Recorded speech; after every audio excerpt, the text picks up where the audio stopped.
Don't ever start your speech or presentation like this. Hello, thank you for having me. It's nice to be here. My name is...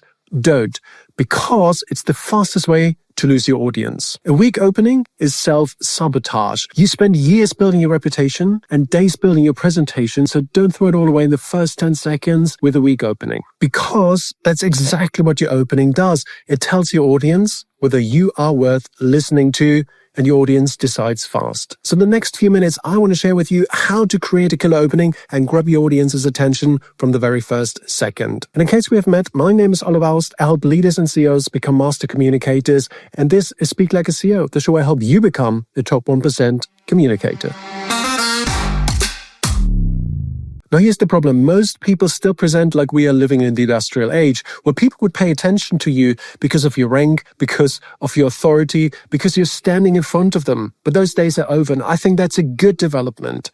We need to raise our bar, and we need to become better leaders and better communicators to be heard today. And that's an opportunity for you. If 99% of people in business still present like it's the good old days, then that, of course, opens up opportunities for you. How you start a conversation, a meeting, a presentation matters more than anything else because of the primacy effect. That means that the brain pays most attention to what is being said first, which is exactly why weak opening is self-sabotage. It signals to your team, it signals to your audience that this moment doesn't matter. And if it doesn't matter to you, why should it matter to them? But it does matter. In fact, your opening has 4 jobs to do. The first is grab their attention. The second is get them to care. The third one is tell them how to feel about this topic. That is called priming. And fourthly, tell them how to think about this topic. That's called framing. In other words, you need your opening to be interesting, relevant, and emotional. And you may think, wow, all of that in just a few seconds? Yes. And that's exactly why we have to plan our opening. Here's my rule. When you speak or present, don't script anything except for the beginning and the ending. The beginning, as we just said, has so much weight to carry. And the ending, that's where you move people to action. Anything in between, you rely on structure and not scripts. And here's the most important decision you will have to take. Do you start positively? Or do you start negatively? This choice has far-reaching consequences, so you want to make it with intention. The received wisdom is to start negative. Give your team a problem and they will solve it. Describe a pain to your customer and they will buy from you. Describe a problem that you will solve to an investor and they will fund your startup. Now, starting negatively can be a good choice, but it doesn't have to be. A lot of NGOs have learned this the hard way. Traditionally, they would lead with a problem. Hunger, poverty, climate change. They would describe it. And of course, the worse the problem, the more people act upon it. No, they don't.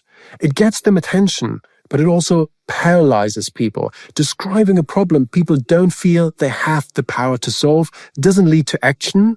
It leads to inaction. The same is true for your team. Handing them a problem like AI will disrupt our industry is probably going to paralyze them rather than motivate them. So deciding strategically whether you start positively or negatively is the first decision you have to take. Now let's get specific. I will share with you 8 killer openings that you can use for your next talk, presentation, or high-stakes meeting. And by the way, I created a cheat sheet for you, a simple one-pager with all of these that you can download at the link below, together with 99 other cheat sheets that I've created covering all areas of leadership communications that help you become a top 1% communicator. Number 1, the ice cream cone. This year, we achieved incredible milestones together, and this is only the beginning of what we can achieve together. Now, this may not be the most attention-grabbing opening, but everyone loves to hear good things about themselves. That's why it's called the ice cream cone. And that's a term that was introduced by Michael Margolis, just like the next one, which is the sledgehammer. Our industry is facing massive disruption. What we do next will decide whether we're still here in 5 years' time. Now, that's an example of a sledgehammer. And sledgehammers can work, but we have to be careful, right? It's great if you're on stage, you're CEO of a business, and you say this on stage to other CEOs in the business who have the power to do something about the situation. Perfect opening. But tell this to your team internally, it probably backfires because it's just too big for them to fathom or do anything about. The next 3 are all curiosity-based, like number 3, the riddle. Why do 90% of startups fail? Now, the great thing about a question like this is that the brain can't help but think about it. It's searching for an answer, and that's how you get your audience interested. Of course, it needs to be relevant to the audience. You wouldn't ask this to a gathering of midwives, but to a group of founders. This question is interesting, relevant, and emotional. Number 4 is similar, the startling statistic. 90% of startups fail, but in our ecosystem, that number is only 50%. Now I'm interested, why is that? What do we do differently, better than the others? What's great about the statistical angle or the riddle is that often business presentations are pretty boring, but they have lots of numbers in it. So you can pick one piece of data, one number, and tell a story around this, starting with the riddle or startling statistic. That's how you make the most boring data story interesting. Number 5, the historical reference. 75 years ago, a computer made its first calculation, and today we're at the brink of the next technological revolution. Now, what you signal here is that this is going to be a big picture talk, you're a big picture thinker. Historical references are, of course, backward-looking, but we can also look into the future, which is often more interesting, more relevant. Like number 6, the vision. Imagine a world in which every child has access to the best education thanks to AI. Now, that's a vision, and you can see how people would get immediately interested in learning more and understanding how we can make the future reality. All right, the last 2, those are narrative-based. Like number 7, the story.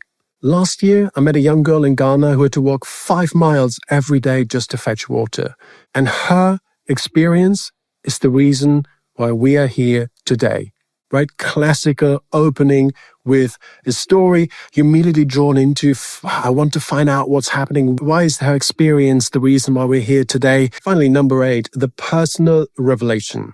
5 years ago, this company was almost bankrupt, and I was staring into the abyss. It is only thanks to 2 people in this room that we are here today. We're looking at a very successful last year. I'm telling a story, but this time it's personal.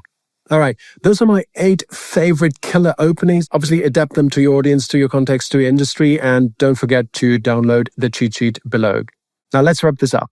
Your opening has 4 jobs: to get people's attention, to get them to care, to prime them how to feel, and to frame how they should think about the issue at hand. And if you get that right in the first 10 seconds, your audience will want to listen to everything you have to say, and you've won them over in the first minute. And that's really the gold standard of any talk, of any presentation.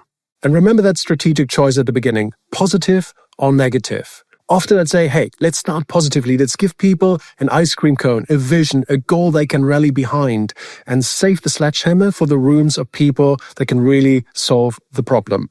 And remember that statistic, 90% of startups fail. I could have easily said 10% of startups succeed. It's the same figure, once framed as success and once framed as failure.